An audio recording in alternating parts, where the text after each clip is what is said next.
नमस्कार। सबसे पहले तो अंता की जनता का बहुत बहुत धन्यवाद, आभार। और विशेष रूप से मैं उन बुद्धिजीवियों का तहे दिल से धन्यवाद दूंगा। और मेरी एक बहुत बड़ी सोच इस चुनाव में बदली है।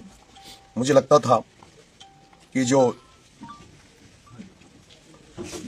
सामान्य वर्ग है ये हमें स्वीकार नहीं करेगा, लेकिन इस तरह से इस मीणा समाज में पैदा हुए नरेश मीणा को जिस तरह से ब्राह्मण समाज, राजपूत समाज जैसे समाजों ने जो आशीर्वाद मुझे दिया, सर्व समाज ने जो मुझे आशीर्वाद दिया, उससे मेरी भी सोच में बदलाव आया है कई सारा। और मैं चाहूंगा कि मीणा समाज को भी अब अपने व्यवहार में बदलाव करना चाहिए, सब लोगों का आदर सम्मान करना चाहिए। और सभी लोगों से विशेष मेरा आग्रह है कि किसी पे भी कोई टिप्पणी ना करें, कटाक्ष ना करें। पहली बार हमने देखा है, हम 20 महीने में तीसरा चुनाव लड़े,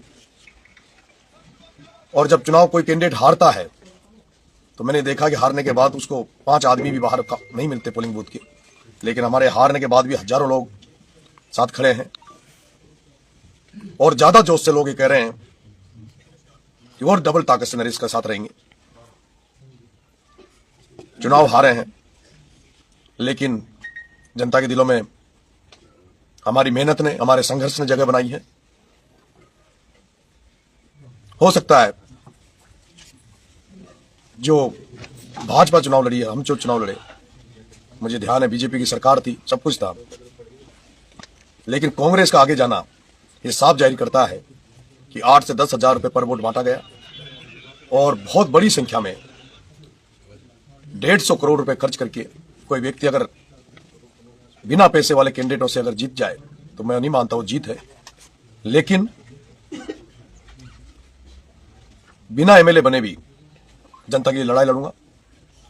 कनाडा गांव में जो मगरमच्छ पड़े हैं तलाई में, उनको निकलाएंगे। फसल बीमा की लड़ाई लड़ेंगे। जो सावतली गांव जहां बहिष्कार किया है, चाहे उन्होंने वोट नहीं डाला, उनकी लड़ाई लड़ूंगा। अब इस हाड़ौती में कोई भी किसान की, कोई भी किसी भी तरह की कहीं दुर्घटना होगी तो आपके भाई नरेश को याद करना। आपका भाई नरेश, आपका बेटा नरेश आपके साथ खड़ा मिलेगा। जिस तरह से पिपलौदी के बच्चों को न्याय दिलाने के लिए खड़ा अनशन किया, उसी तरह से अंता, छबड़ा, देवली उनियारा, जहां 3 विधानसभा मुझे प्यार आशीर्वाद दिया, तीनों विधानसभा के लोगों को मैं आश्वस्त कर देना चाहता हूं कि नरेश मीणा आपको एब्सेंस, अनुपस्थिति नहीं दिखेगी। जितना दिन रात भागूंगा, दौड़ूंगा, आपके लिए काम करूंगा। मुझे पता है कि जितनी ताकत से जनता हमारे साथ खड़ी है और जिस तरह से जनता का साथ था कि प्रशासन ने भी इस चुनाव में कोऑपरेट किया, मुझे लगता है कि जो भ्रष्टाचार की लड़ाई हम लड़ेंगे खिलाफ, वो पूरी ताकत से लड़ेंगे। मेरा यह भी आग्रह है कि कल मैंने सोरसल माताजी से पैदल यात्रा आरंभ की थी, लेकिन सबका अभी मानना है कि अभी कुछ दिन रुककर, क्योंकि मुझे 16 तारीख को जगत गुरु शंकराचार्य जी ने भी मुझे समय दे रखा है। तो 16 तारीख को मैं काशी जाकर जगत गुरु शंकराचार्य जी का आशीर्वाद लूंगा और उसके बाद सबसे मिलकर फिर पैदल यात्रा की डेट जो है वो स्थगित नहीं की है, वो हमने आगे की है। जल्दी डेट तय करेंगे। एक बार पूरी अंता विधानसभा में पैदल नंगे पैर पूरे अंता विधानसभा में जाएंगे, समस्या जानेंगे। और उसके बाद छबड़ा में जाऊंगा, छबड़ा में भी नंगे पैर पैदल पूरी विधानसभा में घूमूंगा। और उसके बाद देवली उनियारा, और उसके बाद क्योंकि हम जिस इंकलाब का नारा लेकर, जिस भगत सिंह की फोटो लगा के चल रहे हैं, 23 मार्च को जो शहीद दिवस है, उस शहीद दिवस पर बारा में एक बड़ा कार्यक्रम की मैंने रूपरेखा बना रखी है, जिसमें सभी युवा साथियों से आह्वान करूंगा कि मैं 23 मार्च शहीद दिवस के दिन ब्लड डोनेशन का कैंप हम लोग रखेंगे। और जो भी मुद्दे हैं, समस्या है, उनको लेकर भी हम आंदोलन करेंगे। इसके अलावा ये जो कांग्रेस वाले खुश हो रहे हैं, ये डोटासरा जी खुश हो रहे हैं, जो कांग्रेस वाले खुश हो रहे हैं, आप तैयार रहें 2028 के लिए। बिहार चुनाव पर भी आप अपने मन की वो रखें।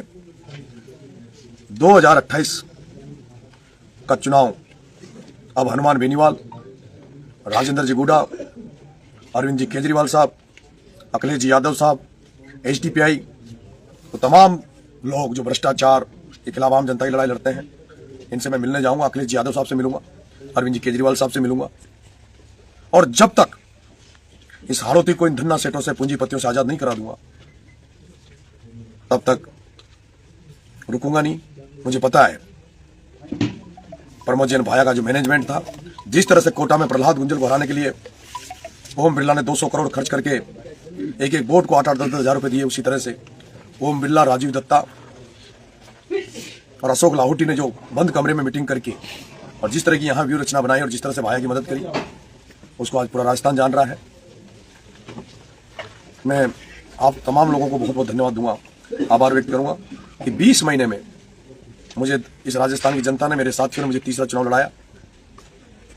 और ये चुनाव सबने देखा होगा, इस मजबूती के साथ मेरे साथियों ने ये चुनाव मुझे लड़ाया।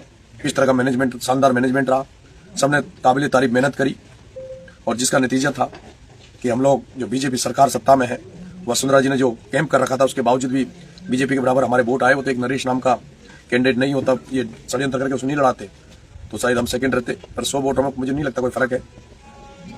और जो 20 से 30 हजार वोट जो लास्ट के 2 नाइट में इन्होंने खरीदे थे पैसे, मैं ये भी निवेदन करूंगा प्रशासन से कि जो 22 करोड़ रुपए जो पकड़े गए हैं चुनाव में, उन 22 करोड़ रुपए को सार्वजनिक करना चाहिए कि वो 22 करोड़ रुपए किसके थे, कहां से आए थे, उसको सरकार को, प्रशासन को सार्वजनिक करना चाहिए। और हाड़ौती की जनता से आग्रह, निवेदन है कि इस भ्रष्टाचार के खिलाफ जो मेरी लड़ाई है उसमें समर्थन करें, आशीर्वाद दें। बहुत बहुत धन्यवाद।